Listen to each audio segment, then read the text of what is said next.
Hey everyone, and welcome back to Ducks and Download. Today, we're going to put our targets on some Mandalorians. Now, Mandalorians is one of my absolute favorite people that are especially non-Force users in all of Star Wars. I mean, you can pretty clearly tell that I love me some Mandalorian culture. Mandalore is what we'll be covering today, though, because why not start a subject on Mandalorians by going over the best of the best? Mandalore was a title that was actually given to the first because that was his name. Mandalore itself, we do not know if that term had a meaning, for it is a Tong species name, but we do know what it'll eventually become. Kind of everything. It really sediments these people into their history. Mandalore the First was kicked off of Coruscant by the Zelhumans in legends and comics and stuff, leading his Tong people through the galaxy trying to find a homeland. These Tong people did not really have a normal god system that a lot of people would think of. To them, their evil god was a god of sloth, and their other two gods were a god of change and, bettering oneself and constant strife. So they thought that being under pressure and being under fire was actually the purpose of life. That is why Mandalore the First, when finding this small arid planet closer to the mid to outer rim or on the Hadrian Way, well, he finds this planet filled with these mythosaurs and thinks this is gonna suck. We should live here. So that is how we get Mandalore the First. That, of course, again being his name.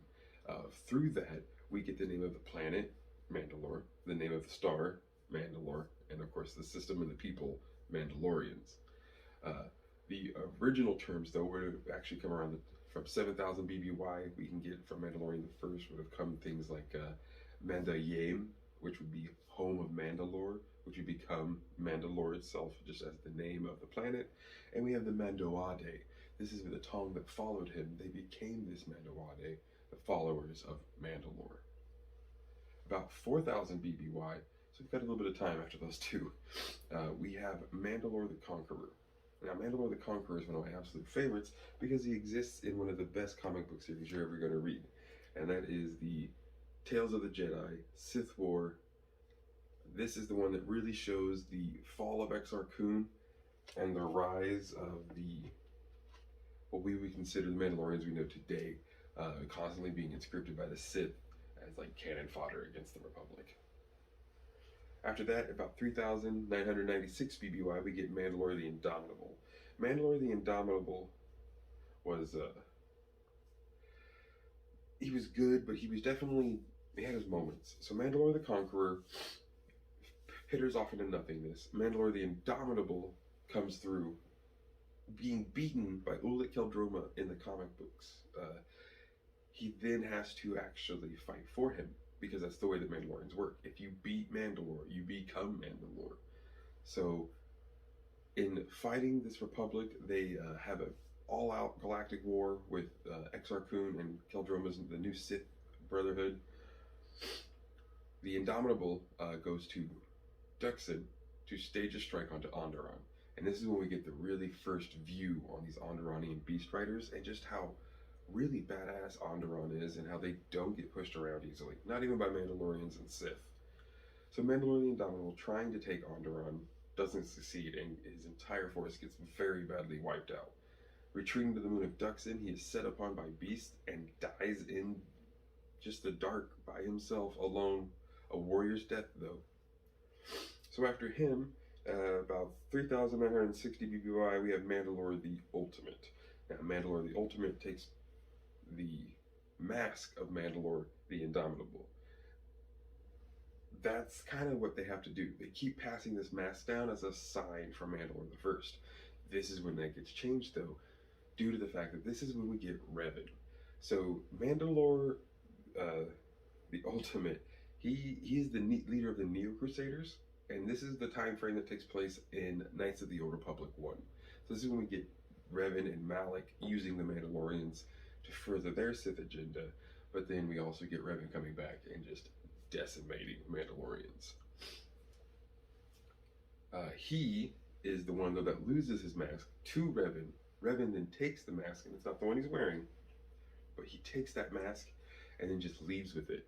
There is an attempt for a few pretenders in there, but it doesn't work out until we get a little bit later on. And then we have 3,936 BBY. We get Mandalore the Preserver. This is Canderous Ordo. This is actually Revan gives the mask to Canderous, telling him to carry on the Mandalorian way.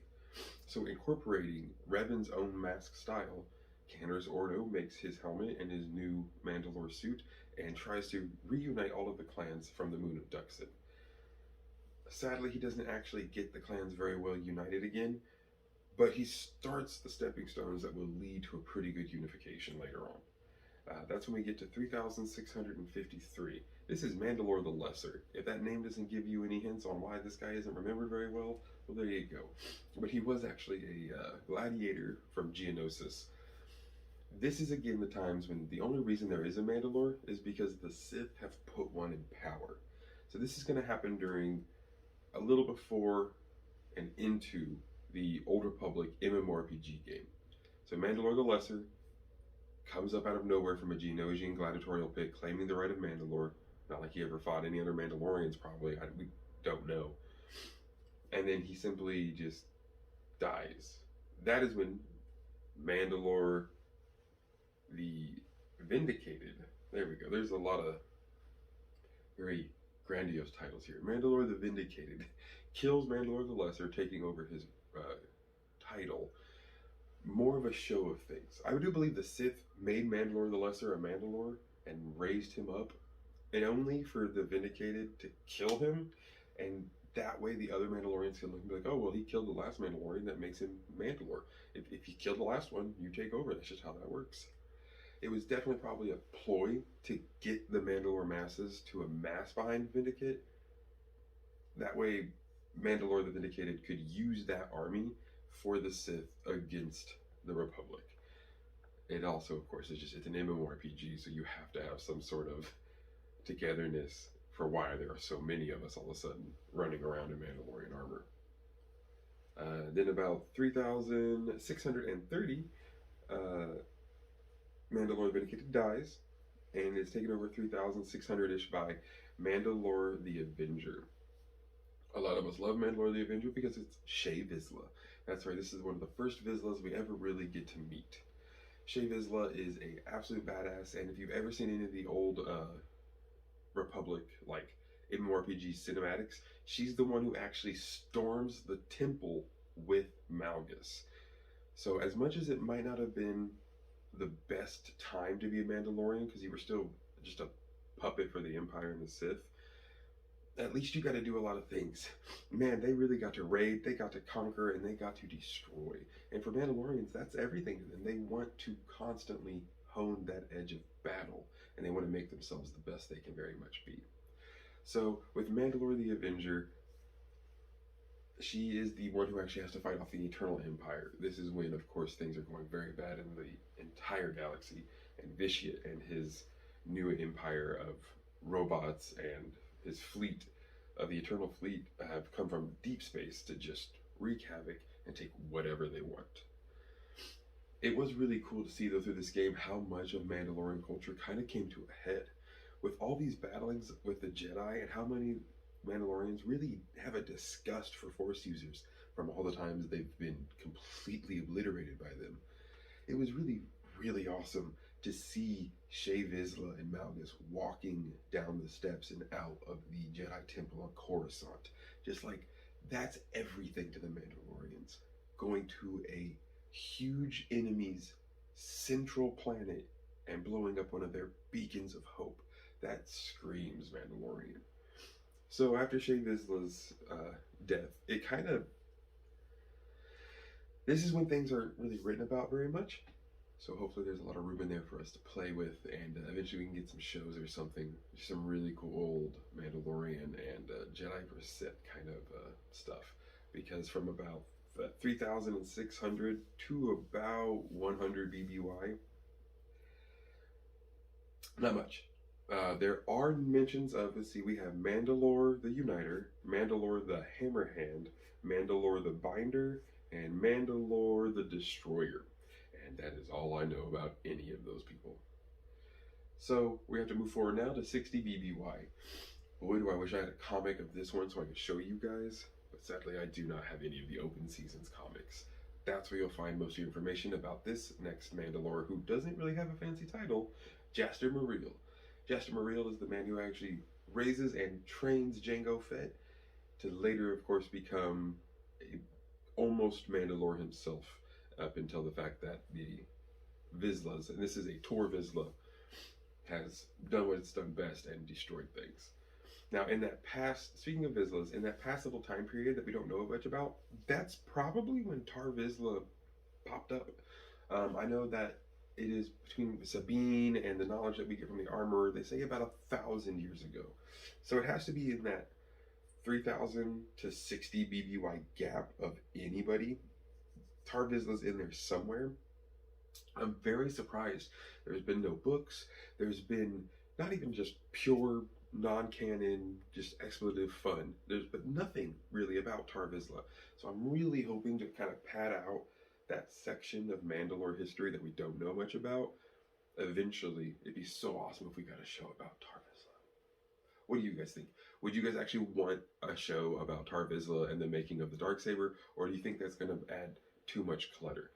I personally am down for any story they ever want to make for us, but I also understand where some people might think, leave it alone and let the mysticism be enough of an answer. Well, we've gotten up to about modern day. After 68 BBY, we're getting into Satine, who I do not count as a Mandalore, because she is not a ruler by might. She was a governed ruler, so I don't think she's a Mandalore at all. And then there is, of course, Bo-Katan, who, let's be honest, she ain't no Mandalore. She really wants to be, and I hope she can prove me wrong. And maybe in the next season of The Mandalorian, we'll finally get to see who is the next big Mandalore. We're going to get Bo-Katan, or we're going to get Din Djarin. So, you guys let me know. I would love your input. Like, comment, subscribe as always, but please leave us some comments down below. Who's your favorite Mandalore? Who do you want to learn more about? And would you want a Tar Vizsla series? Alright guys, thank you so much for joining me. I look forward to putting out hopefully a video every single day this week. But it's going to be a fun one. So thank you very much for joining me. And as always, I look forward to seeing you next time.